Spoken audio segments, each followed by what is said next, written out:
Hello दोस्तों, welcome to our class Nandanchal smart classes.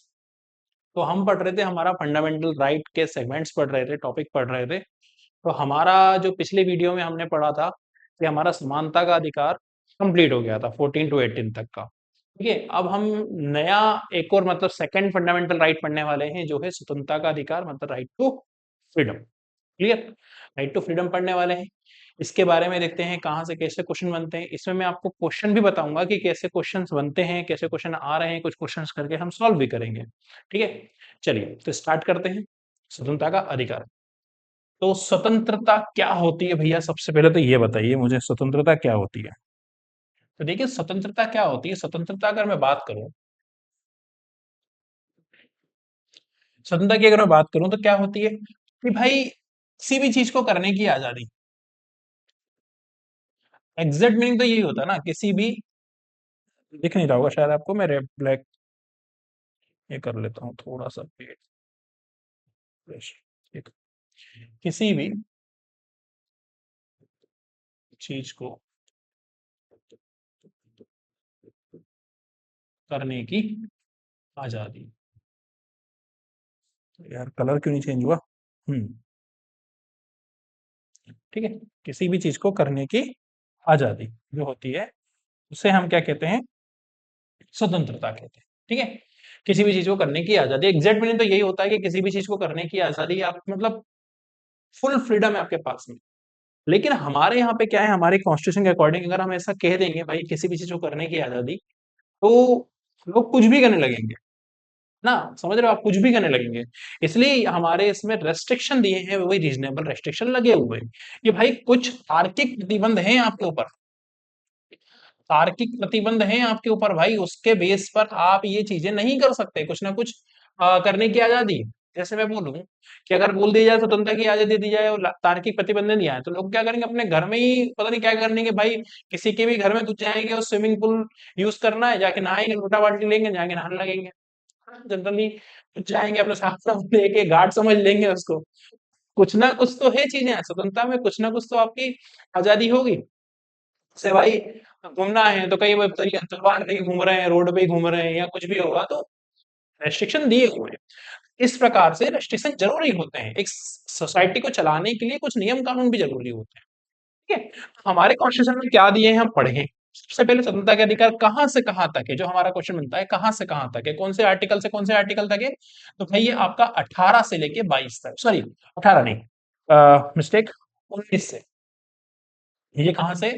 19 से। 19 से लेके 22 तक, मतलब 19, 20, 21, 22, कितने कितने हैं इसमें? कितने आर्टिकल? 4। कितने हैं? 4। कभी कभी क्वेश्चन यही बना देता है, मैचअप दे देता है कि स्वतंत्रता का अधिकार, पहली बात तो पूछ लेगा कहाँ, किस आर्टिकल से किस आर्टिकल तक है फंडामेंटल राइट में। ठीक है, फिर ये पूछ लेगा आपसे कि कितने इसमें कितने आर्टिकल मेंशन है, तो ना ऐसे करके क्वेश्चन बना देता है, या मैचअप में बना के दे देगा। मैं आपको बताऊंगा एंडिंग में क्वेश्चन कैसे बनेंगे। ठीक, तो स्वतंत्रता का अधिकार मैंने आपको बता दिया भाई, 19 से लेके 22 आर्टिकल तक, मतलब अनुच्छेद यहां से यहां तक है। ठीक, तार्किक प्रतिबंध है। ठीक, आगे बात करते हैं। तो इसमें क्या अनुच्छेद? सबसे पहले 19। 19 क्या है भाई? वाक स्वतंत्रता आदि विषयक कुछ अधिकारों का संरक्षण। वाक क्या होता है? वॉक मतलब होता है वॉक करना नहीं। वॉक करना मतलब चलना नहीं। वॉक मतलब यहाँ पे क्या है? वाक मतलब बोलना, बोलने की। बोलना क्या होता है भाई? बोलना, आप अपनी बात रख सकते हो, है ना। आप अपनी बात रख सकते हो, बोल सकते हो, पीसफुल तरीके से रख सकते हो। ये आपका क्या होता है? बोलने की आजादी। बोलने के साथ साथ सुनना भी है। ऐसा नहीं है क्योंकि भाई सभी सिटीजन्स को ये राइट है, तो अगर कोई बोल रहा है तो आपको सुनना भी है। ठीक है, तो बोलने की आजादी आपको है, अपने अधिकारों का संरक्षण दिया है। अब देखते हैं कितने इसमें 19 जो है उसमें कितने राइट्स हैं, कौन कौन से दिए हैं। देखो लिखा हुआ है 19(1)(a) के तहत मूल संविधान में 7 स्वतंत्रताएं थी, लेकिन वर्तमान में 6 लोकतांत्रिक स्वतंत्रता है। को याद होगा मैंने आपको राइट टू प्रॉपर्टी वाला बताया था कि 44th कॉन्स्टिट्यूशन अमेंडमेंट 1978, 78 में क्या किया था कि भाई राइट टू प्रॉपर्टी को हटा दिया था। तो उसका कोई क्लॉज भी यहाँ होगा जो उसको क्या कर दिया गया है? हटा दिया गया है। ठीक है, तो वर्तमान में कितने हैं? 6। आपसे पूछेंगे मूल संविधान में कितने थे, तो ध्यान रखना अगर थोड़ा टफ बनाएगा तो मूल संविधान में कितने थे? और भी टफ बनाएगा तो बोल देगा भाई जब संविधान लागू हुआ था तब कितने थे, क्योंकि कई लोगों को मूल संविधान ही नहीं पता होता कि मूल संविधान क्या होता है। मूल संविधान वो होता है जब हमारा संविधान लागू हुआ था तब की बात कर रहे हैं, ठीक है। संविधान जब मूल संविधान तक कितने थे, तो भाई 7 थे, और अभी कितने 6 हैं, जो हम इसकी बात कर रहे हैं। लोकतांत्रिक स्वतंत्रताएं दी हुई है कहेंगे 19 1 के तहत। कौन कौन सी हैं होते हैं भाई? हाँ, ये देखो मैंने आपको बोला था जो अभी, ये अधिकार असीमित नहीं है, इन पर रीजनेबल रेस्ट्रिक्शन लगे हुए हैं। रीजनेबल रेस्ट्रिक्शन मतलब कुछ तर्क के साथ जो है उसमें प्रतिबंध लगाए गए हैं, और तर्क भी देखेंगे किन किन तर्कों के बेस पे लगाए। ठीक, तो कहां से है भाई, देखते हैं किन किन से है। सबसे पहले हम 19 1 की बात करते हैं। 19 1 क्या होता है? भाषण एवं अभिव्यक्ति की स्वतंत्रता, मतलब freedom of speech and expression, है ना। Freedom of speech and expression की बात कर रहा है, मतलब आपको बोलने की आजादी तो है और अपनी बात रखने की आजादी भी है। थोड़ा सा मैं आपको रिलेट करता हूँ पुराना। जैसे मैं बात करूं कि भाई अगर हमारी कंट्री डेमोक्रेटिक नहीं होती, लोकतांत्रिक नहीं होती तो क्या होता? आप अपनी बात को नहीं रख पाते, ठीक है। जैसे आपको सरकार से कुछ प्रॉब्लम है ना, कि भाई सरकार ने मतलब ये किसी चीज को ही करा है और उसको आप आलोचना करना है, तो आप अपनी बात को नहीं रख पाते अगर आपके पास ये राइट नहीं होता। जैसे मैं आपको पुराना एक वाक्य बताता हूँ, इसी आर्टिकल में ही आएगा, अभी आगे चल के बताऊंगा, एक उसमें रिलेट करूंगा, ज्यादा अच्छा रहेगा, अभी नहीं कर रहा मैं। ठीक है? लोकतांत्रिक सोसाइटी में ये चीज होना जरूरी है कि आपको अपनी बात रखने की आजादी, लेकिन पीसफुल तरीके से। ऐसा नहीं कि हड़दंग लेके भाई तलवार लेके खड़े हो गए, गन लेके खड़े हो गए, सुनना है करना ही पड़ेगा, नहीं। आप अपनी बात रख सकते हो, आप अपनी बात बोल सकते हो, लेकिन शांतिपूर्ण तरीके से। भाषण और अभिव्यक्ति की स्वतंत्रता है, तो अपने व्यक्ति भाषण और अभिव्यक्ति एक्सप्रेशन किन किन मीडियम से करता है भाई, अपने आपको अपनी बात रखना है, किन किन तरीकों से करोगे? आप बोलोगे भाई बोल के करूंगा, भाई मुझे अपनी बात बोल के कर सकता हूँ, मैं अपनी बात लिख के कर सकता हूँ, है ना। अपनी बात छपवा के कर सकता हूँ, कैसे? बुक के थ्रू। नहीं, कोई थिंकिंग है मेरे को अपनी एक्सप्रेस करनी है, उसके थ्रू कर दी है। किसी आपने क्या करा, फिल्म बना दी है, फिल्म के थ्रू कर दी है, ठीक है। या आजकल तो जो वेब सीरीज का जमाना है, लोग उसमें चल रहे हैं, वो वाली बात भी हो गई है ना। अपनी थिंकिंग के थ्रू रख सकते हैं, कार्टून के माध्यम से पहले बहुत होता था। 10th क्लास का एक चैप्टर है एनसीईआरटी का, हिस्ट्री का, जिसका नाम है प्रिंट इन कल्चर। उसमें आप देखिएगा जब प्रिंट वगैरह हुआ तो समय कार्टून वगैरह का काफी क्रेज आया था। वो कार्टून के थ्रू क्या करते थे लोग अपनी चीजों के बारे में, मतलब क्या करते थे, कुछ भी करना है, क्रिटिसाइज करना है, तो वो कार्टून छपवा दिए। जैसे आज भी आप देखोगे तो एक आज तक पे या किसी न्यूज चैनल पे आपको मिलेगा, जैसे वो नहीं आता है सो सॉरी करके, या आप पेपर न्यूज़पेपर में भी देखोगे तो नीचे नोक झोंक करके कुछ बातें आती हैं, तो कहीं ना कहीं कुछ चीजों को इंडिकेट कर रही होती है। तो कार्टून के माध्यम से भी व्यक्त करने का एक अधिकार आपको है,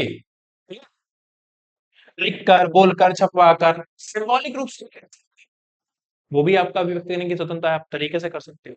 लेकिन आप क्या कर सकते हो भाई, इसमें ध्यान रखना शांतिपूर्ण तरीके से करोगे, विथ लॉ के अंडर में आना चाहिए, लॉ नहीं टूटना चाहिए उसमें, है ना, ये भी ध्यान रखिएगा। चले आगे देखें, आगे क्या बोल रहा है,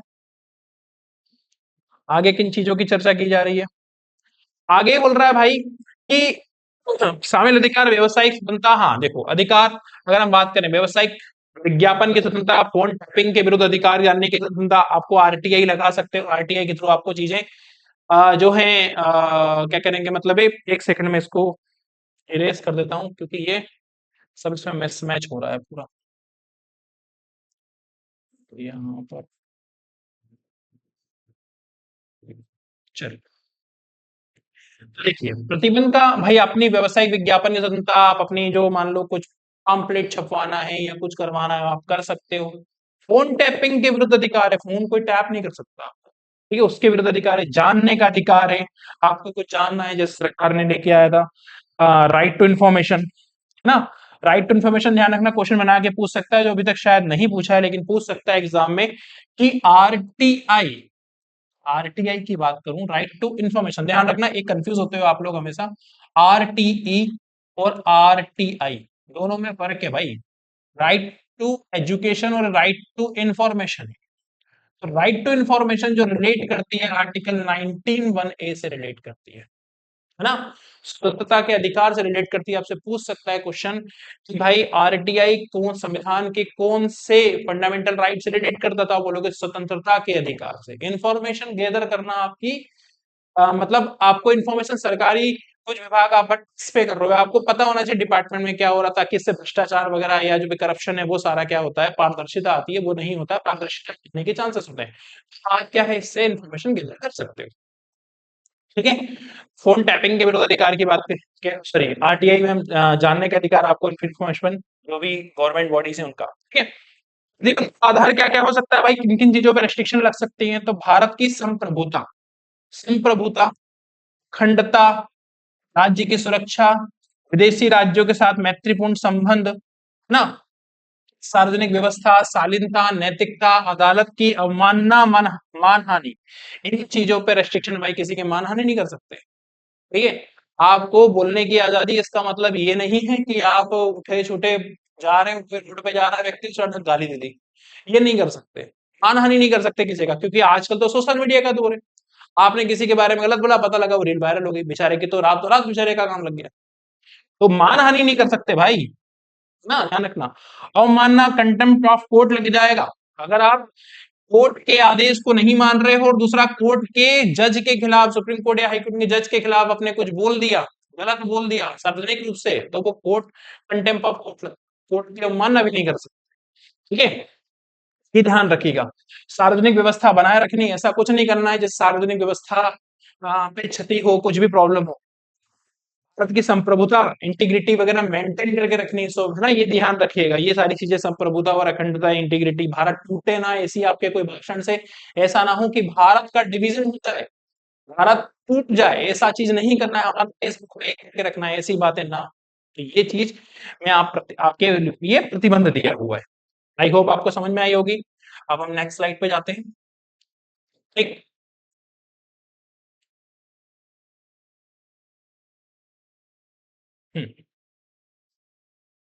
जस्ट अ मिनट।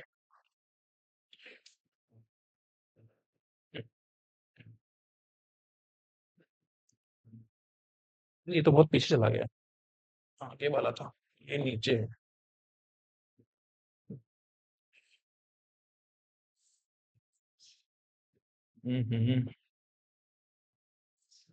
चल नहीं रहा है ये। हम्म, ठीक। अब आगे बढ़ते हैं, अगला आता है राइट हमारा। ठीक, जस्ट अ मिनट। ठीक, हाँ, शांतिपूर्ण और बिना हथियारों की सभा करने की स्वतंत्रता, फ्रीडम ऑफ असेंबली, असेंबली मतलब, हाँ जो मैं आपको बोल रहा था मैं बताऊंगा, यहाँ पे रिलेट करता थोड़ा हिस्ट्री का पार्ट। शांतिपूर्ण बिना हथियारों के सभा करने की स्वतंत्रता, भाई सभा कर सकते हो, आपको कुछ जैसे मान लो कि कुछ लोग हैं भाई, अपना यूनियन चला रहे हैं, अपनी बात कर रहे हैं, अपना मीटिंग कर रहे हैं, तो सार्वजनिक रूप से सभा कर सकते हैं, लेकिन लेकिन लेकिन हथियार नहीं होना चाहिए, हथियार नहीं होना चाहिए उनके हाथ में। हथियार लेके घूम रहे मतलब काय की पीसफुली कर रहे हो, तो हथियार लेके थोड़ी घूमना है आप, है ना? शांतिपूर्ण बिना हथियारों के करना है आपको, सभा कर सकते हो। मैं आपको रिलेट करता हूँ, याद करो, एक इंसिडेंट हुआ था, ब्रूटल इंसिडेंट हुआ था हमारे हिस्ट्री में, जिसका नाम था जलियांवाला बाग, जलियांवाला बाग, है ना? जलियांवाला बाग हत्याकांड हुआ था, याद होगा। जलियांवाला बाग हत्याकांड में क्या हुआ था? जलियांवाला बाग हत्याकांड में भाई ये हुआ था कि कुछ लोग जो है, दो लोगों की गिरफ्तारी हुई थी, रॉलेट हिट लगा था, सैफुद्दीन किचलू और डॉक्टर सतपाल की गिरफ्तारी हुई थी।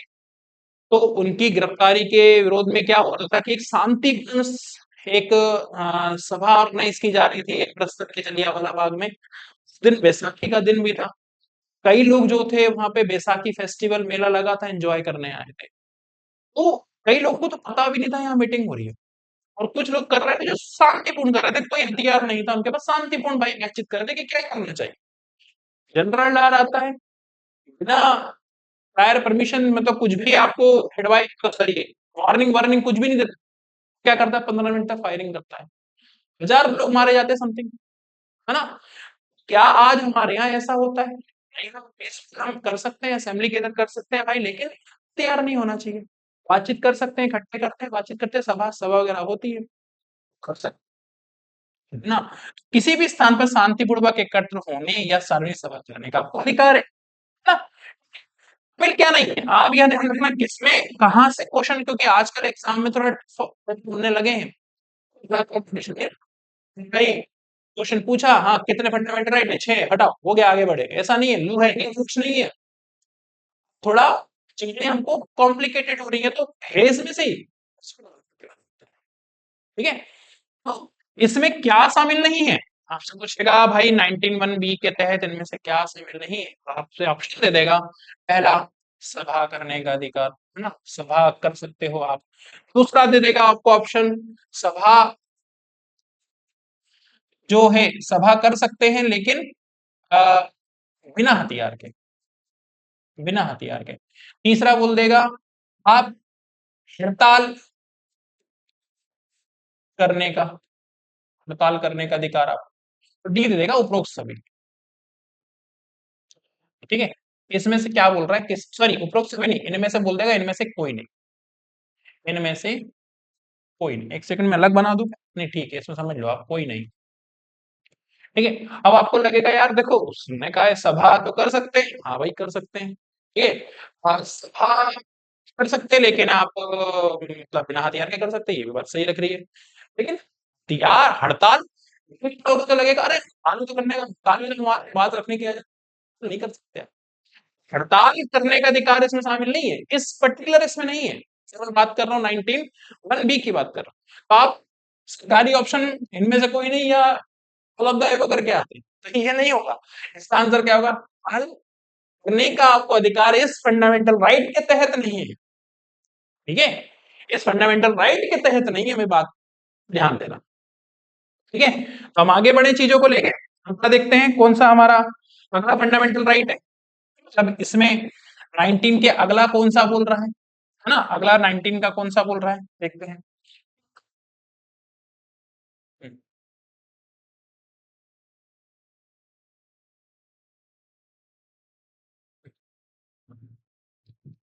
देखिए 19 से ही बोल रहा है संघ और संगठन बनाने की स्वतंत्रता, एसोसिएशन बनाने की आजादी है भाई आपके पास। संघ संगठन देखो वो ध्यान रखना, पहला मैंने बताया था भाषण, ठीक है, दूसरा मैंने बोला था भाषण या व्यक्ति, तीसरा मैंने बोला था, दूसरा क्या बोला था, सभा, सभा, तीसरा है समिति। ये ध्यान रखना, ये 1 2 3 चल रहा है 19(1)(a)(1), सॉरी मतलब A B C ये चल रहा है, ध्यान रखिएगा ये, क्लियर है, ठीक। तो इसमें संघ या संगठन बनाने की आजादी, जैसे मैं बोलूं कि भाई छात्र संघ बना है, छात्र संघ है, मजदूर संघ है ना, तो ये जो संघ है ये बनाने की आजादी आपको कौन से आर्टिकल से मिलती है, आपको ये वाले मिल रही है, इस फंडामेंटल राइट से आपको आजादी है, ठीक है। कंपनियां वो है संगठन या कंपनी बनाने का अधिकार, संगठन व्यापार संगठन भी बनता है ना, जो है इससे जो है आपको इससे एसोसिएशन, जैसे लेबर एसोसिएशन, जो भी प्रकार के व्यापार संगठन वगैरह सारे इससे आजादी है। हाँ इस समय एक चीज ध्यान रखिएगा, विशेष में क्या दिया, मैं आपको इंडिंग रिवीजन भी कराऊंगा, सारा एक तो एक रिवीजन भी कराऊंगा, लेकिन आप सारी चीजों को ध्यान से सुनते चले।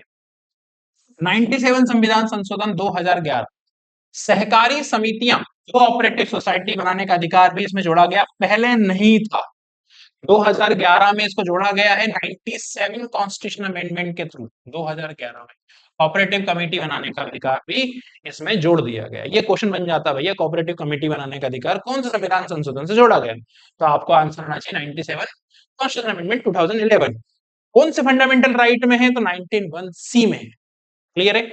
अगर और थोड़ा कुछ लगे स्वतंत्रता में है, शोषण के विरुद्ध है, समानता में है, किसमें, तो शोषण के वो स्वतंत्रता के अधिकार में। आई होप आपको क्लियर है, हम आगे बढ़ते हैं। 1920 क्या हो रहा है, राज्य के, भारत के राज्य क्षेत्र में आबाद, आबाद मतलब बिना रोक टोक के घूमने की स्वतंत्रता, फ्रीडम ऑफ मूवमेंट, घूम सकते हो जा सकते हो अपने पैसे से, किसी और के नहीं, खुद के पैसे से जा सकते हो, अपने पैसे से जा सकते हो, घूम सकते हो स्वतंत्रपूर्वक, लेकिन इसका मतलब ये नहीं कि किसी घर में घुस गए, ठीक है, कहीं पर भी विजिट कर सकते हो, गवर्नमेंट प्लेस में जा सकते हो यहाँ पर, लेकिन कहीं कहीं पर रेस्ट्रिक्शन होता है, जैसे नॉर्थ ईस्ट के कुछ स्टेट्स हैं वहां पे परमिट लेना पड़ता है जाने के लिए। एक प्लेस है बहुत अच्छा, बताता हूँ मैं आपको, इंडिया का, जिसका नाम है अंडमान निकोबार। अंडमान निकोबार में एक सेंटिनल आइलैंड है, सेंटिनल आइलैंड है यहाँ पे, सेंटिनल आइलैंड है। सेंटिनल आइलैंड में परमिशन नहीं है भैया जाने की। क्यों नहीं है परमिशन? क्यों? क्योंकि यहाँ पर एक ऐसी ट्राइब रहती है, सेंटिनल ट्राइब रहती है, जो मतलब दुनिया से कटी हुई है अभी तक, मतलब अलग थलग है। आपका छोटा सा सर्दी जुकाम पूरी जनजाति को खत्म कर देगा वो। तो वो आज भी पुराने जमाने टाइप से रह रहे हैं, वहां पे कोई जाता है तो वो उनको मार देते हैं, फिर कहते हैं इंडियन नेवी नहीं जान देगी आपको। ठीक है? उस जगह पे जाने नहीं जा सकते, घूमने नहीं जा सकते, जा ही नहीं सकते, मेरी बात। ठीक है? तो ऐसे और भी जगह है जहाँ पे आप नहीं जा सकते, अगर जाना है तो वहाँ पे है, परमिशन वगैरह लेना होता है, वो सारी चीजें। ठीक है? तो देश के भीतर हाँ एक चीज और, तो भारत के राज्य क्षेत्र में कहीं पर भी घूमने की आजादी इसमें मिल रही है अभी। और एक ध्यान रखना, विदेश में जाने की आपको, विश्व में विदेश बाहर फॉरेन जाने की आजादी वो आर्टिकल 21 देगा, इधर नहीं मिलेगी। ठीक है? ये ध्यान रखिएगा। देश के भीतर राज्य दूसरे राज्य में यात्रा करने का अधिकार, पहले क्या होता था भाई, आ, राजा महाराजा के समय देखो तो नियम कानून थोड़े से अलग होते थे। ठीक है? ये को आई होप आगे बढ़े। चलिए, हाँ प्रतिबंध का बात देखो, मैंने बोला ना वो लगा हुआ है आपका प्रतिबंध का। अगर हम बात करें जो, हाँ, एक सेकंड थोड़ा सा और बड़ा कर लेता हूँ ताकि आपको दिक्कत ना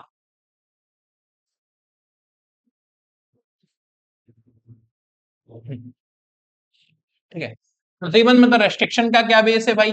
आम जनता के हित में या किसी अनुसूचित जनजाति और हितों और संस्कृति की सुरक्षा के लिए इस पर रोक लगाई। आम जनता के हित में जैसे मैं बात करूं कि अभी कोविड आया था, कोविड में कहीं घूम रहे थे तो पुलिस घुमा रही थी फिर, है ना? कोविड में घूमने की नहीं थी भाई, क्योंकि वो आम जनता के हित की बात कर रहा है, हेल्थ से रिलेटेड हो गया, आपके नुकसान है, आप कहीं नहीं जा सकते ऐसे। ऐसा कुछ सिस्टम होता है तो स्टेशन लगता है तो वहां पे वो क्या करते हैं, रेस्ट्रिक्शन लगा सकते हैं। SC ST जो मैं आपके भी बताया हितों के संस्कृत सुरक्षा के लिए, जो मतलब नॉर्थ ईस्ट में ऐसा होता है, वहां पे उनकी कुछ जगहों पर परमिट लेना पड़ता जाने के लिए। ठीक है? ठीक है, ये चीज आगे। भारत के किसी भी भाग, 19(1) क्या बोल रहा है, भारत के किसी भी भाग में निवास मतलब रहने, बस जाने की स्वतंत्र, मतलब फ्रीडम ऑफ रेसिडेंस, कहीं पर भी बस जाने की स्वतंत्रता है, तो रहने की स्वतंत्रता है। देश के किसी भी हिस्से में अस्थायी रूप से रहने या स्थायी रूप से घर बनाने की आजादी है, लेकिन ये भी रेस्ट्रिक्शन है, जो सेगमेंट्स है भाई इससे रिलेटेड, SC ST वाला या राजाना, या मैं सेंट्रल की बता रहा हूँ, वहां पे कुछ जगह पे ऐसा। ठीक है? पहले जम्मू कश्मीर का मामला था, लेकिन अब थोड़ा सा अलग हो गया। ठीक है? चलिए, और 19(1) क्या बोल रहा है, 19(1) बोलता है कोई भी व्यक्ति व्यापार व्यवसाय करने, मतलब सीधी सी बात है, प्रोफेशन ट्रेड, आप अपनी मर्जी से कोई भी व्यापार व्यवसाय, ठीक है, ये आप कर सकते हो, ये करने की स्वतंत्रता आपको है, ध्यान रखिएगा। कोई भी आप प्रोफेशन चूज कर सकते हैं, लेकिन ये भी ध्यान रखना, ऐसा नहीं हो कि व्यापार करने की आजादी तो भाई करके बम लगाना, बम की ऐसा नहीं कर सकते आप। जो गवर्नमेंट ने दे के रखा है भाई, लीगल होगा वही काम कर सकते हो। ठीक है? वो काम कर सकते हैं। अपनी आजीविका कमाने के लिए किसी भी पेशे को आप चुन सकते हो, मतलब जो लीगल है वो सारे काम आप कर सकते हो। प्रतिबंध का आधार क्या होगा, राज्य की व्यवसाय के लिए आवश्यक तकनीक योग्यता करने के लिए MBBS अनिवार्य कर सकता है। तो जैसे मान लो आपने, बहुत अच्छा एग्जांपल देता हूँ, बढ़िया देखो, आपको मिल गया, मैंने कहा भाई, आपने कहा कि मुझे डॉक्टर बनना है, मेरे को तो भैया डॉक्टर लोगों का इलाज करना है, पढ़ा होता है नहीं, MBBS किया है, BDS बनना है मेरे को, डॉक्टर डेंटल स्पेशलिस्ट बनना है ना, BDS बनना है मेरे को। ठीक है? मतलब BDS नहीं बनना, डॉक्टर बनना है, किसका, दांतों का डॉक्टर, BDS किया नहीं है, है ना, उन लोगों के दांत खोलने बैठ गए, तो ये काम नहीं कर सकते आप, बिना डिग्री के काम कैसे करो, इंजीनियर बनना है, डिग्री है नहीं है, वकील बनना है, LLB की डिग्री नहीं है, आपके पास वो योग्यता तो होनी चाहिए ना वो काम करने की, वो चीज तभी तो वैलिड होगी। अगर वैकेंसी निकलती है, अभी जैसे एग्जाम्पल, अभी वैकेंसी निकली ग्रुप 2 ग्रुप 4 की, तो वहां पर लिखा है साफ साफ कि आपके लिए ये भाई ग्रेजुएशन के साथ में ये होना चाहिए, और ग्रेजुएशन भी लिखा है वहां पे कि ग्रेजुएशन के साथ बी लीव चाहिए, ये चाहिए, फलाना चाहिए, वो चाहिए। तो योग्यताएं के साथ तकनीकी चीजें जो एक्स्ट्रा मांगी है भी लिखी हुई है, वहां पे भेदभाव हो रहा है ना, वहां पे प्रतिबंध लगाया हुआ है कुछ चीजों। ठीक है? तो तार्किक है, लेकिन तार्किक है, वो दिख भी रहा है कि हाँ भाई सही है वो चीज। अगला, आर्टिकल 20 क्या बोल रहा है भाई, आर्टिकल, अब 19 हमारा खत्म हो गया, 19 के फटाफट फटाफट बात कर लेते हैं 19 के बारे में। ठीक है? 19 के बारे में फटाफट फटाफट बात कर लेते हैं।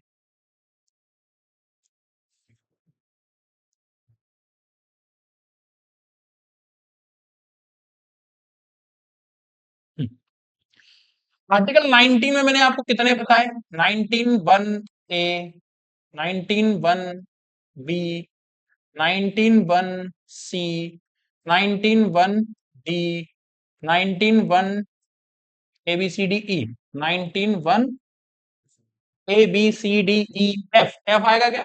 नहीं है एफ, क्योंकि संपत्ति का अधिकार हटा दिया गया। 19 वन एफ के बाद क्या आता है? E F G. क्लियर? ये है। वन में क्या कहा है भाई? वन में कहा है भाषण और अभिव्यक्ति ना। बी में क्या कहा गया है? सभा। ठीक है, सभा करने की बिना हथियार के।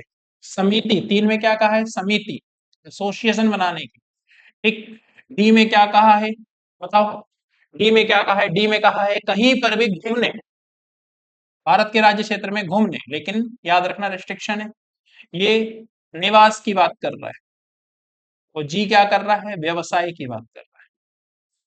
ठीक है। ए भाषण, बी सभा, सी समिति, डी घूमने, ई निवास और जी व्यवसाय। ये याद रखिएगा, है ना? ये आपके इसमें दिए हैं। ठीक। तो हमारा 19 आर्टिकल खत्म होता है। आई होप आपको समझ में आया होगा 19 आर्टिकल क्या कहना चाह रहा है। ठीक है, क्लियर है? कोई डाउट्स इसमें नहीं है? ठीक है, अगर डाउट हो तो कमेंट करिएगा, तो उसमें अगले लेक्चर में बात कर लेंगे। ठीक है। ठीक। 19 वन, सॉरी, अंडू ऑप्शन है।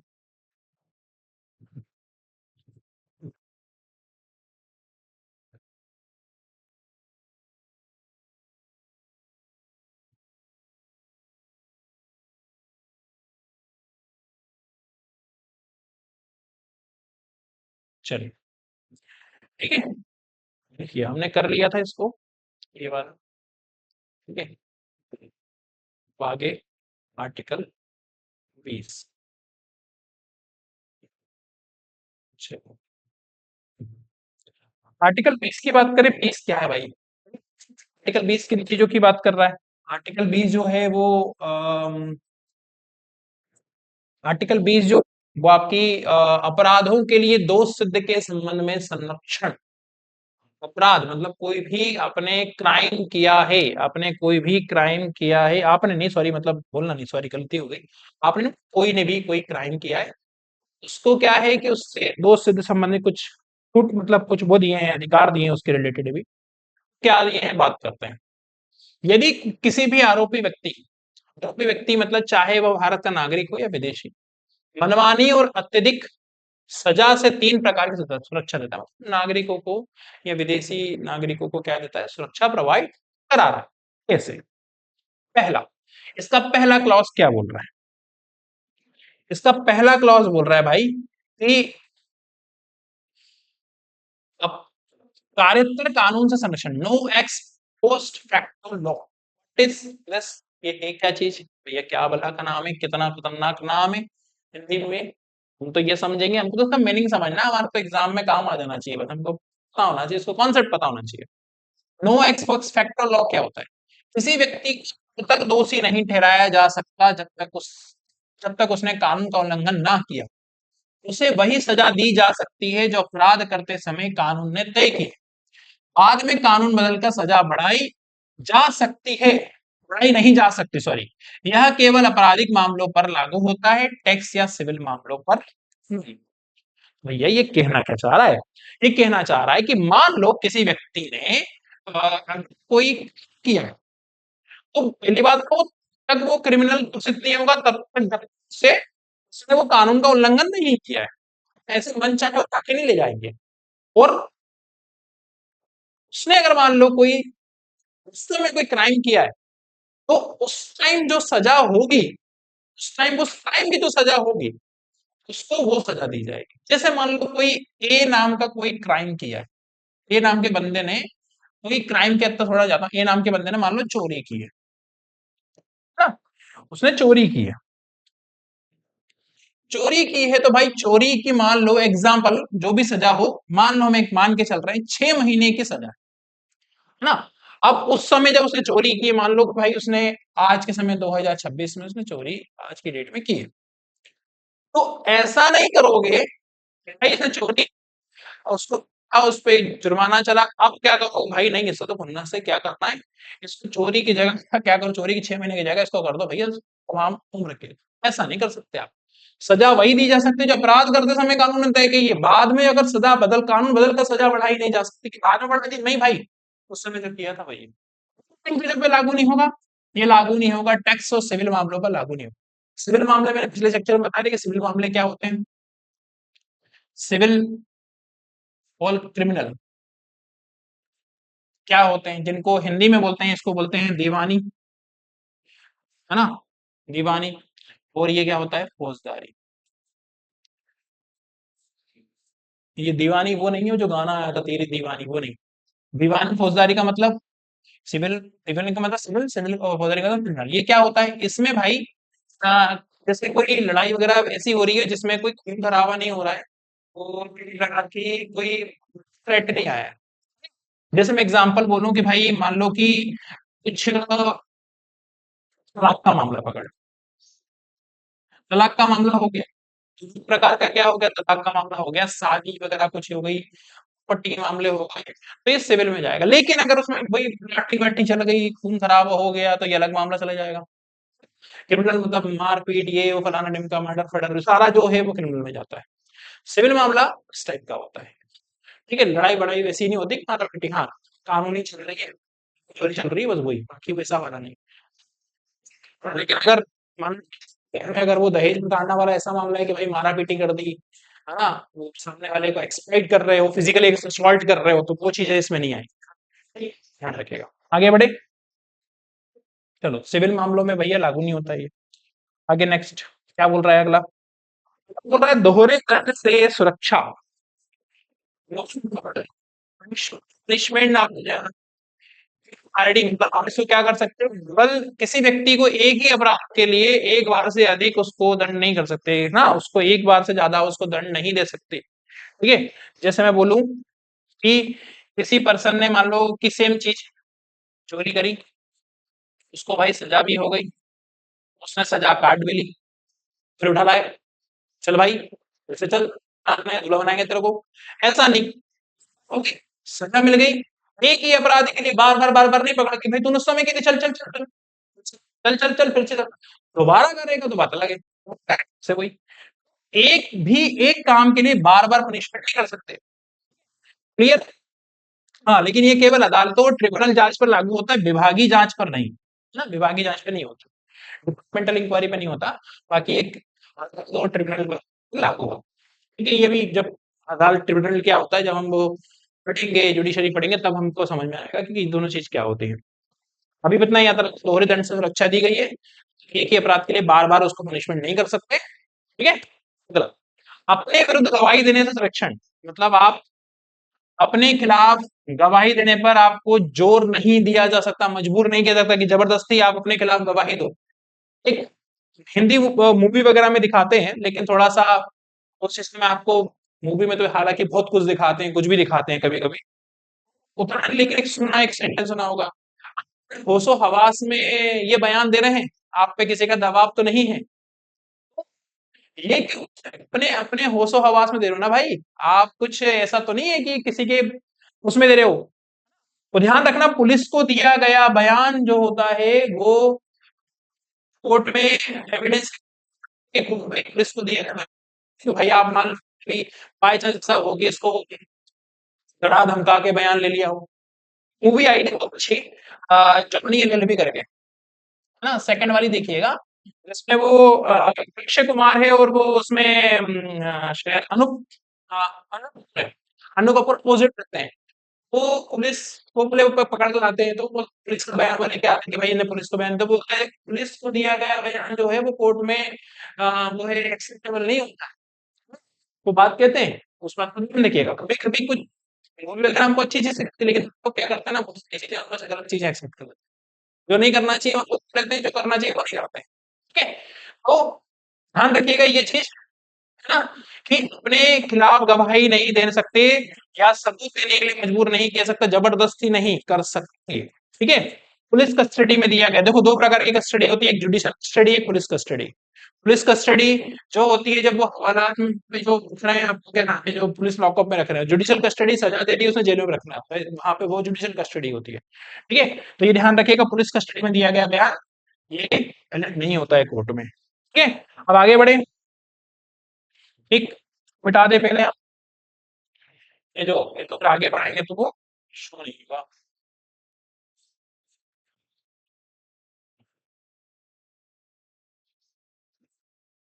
अच्छा,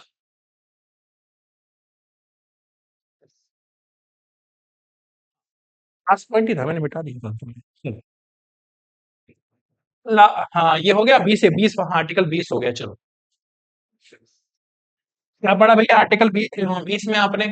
आर्टिकल 20 में हमने पढ़ा आर्टिकल 20 में हमने क्या देखा? 20 में हमने देखा पहली बात क्या देखी कि नो एक्सपोक्स्टो मतलब भूतलक्षी विधि से आप मतलब पुरानी विधि से सजा दोगे, नई जो विधि वाला जो है नया नया कानून जो है बनाया आपने, है ना? इसको थोड़ा सा मैं इस टाइप से समझाऊं आपको कि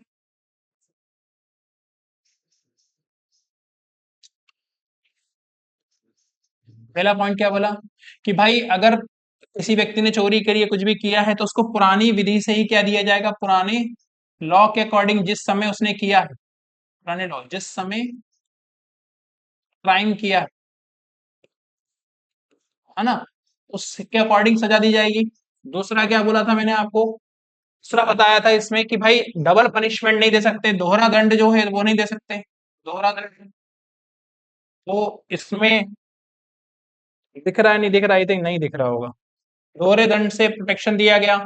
तीसरा, आप अपने खिलाफ गवाही नहीं दे सकते, मतलब जो दे सकते हो लेकिन किसी के फोर्स में नहीं, अपने खिलाफ आप नहीं, बार बार मेरे मुंह से आप निकल रहा माफ कीजिएगा, जो भी पर्सन है वो अपने खिलाफ गवाही देने पर मजबूर नहीं कर सकते, गवाही देने पर मजबूर नहीं कर सकते।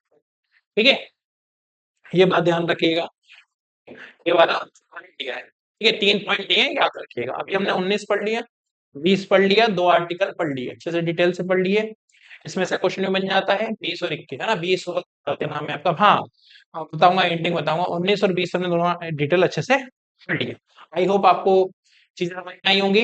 अब आर्टिकल नंबर 21 हम जो है अगले लेक्चर में समझेंगे। ठीक है, फिर हम इससे जो भी क्वेश्चन बन रहे होंगे थोड़े बहुत उसको समझेंगे कि भाई कैसे क्वेश्चंस आते हैं, हमको कैसे अटेम्प्ट करना है, अगर कुछ मान लो एलिमिनेशन मेथड लगती होगी तो हम वो भी लगाएंगे, वो चीजों को समझेंगे। ठीक है, अभी तो आपको समझ में आई होगी।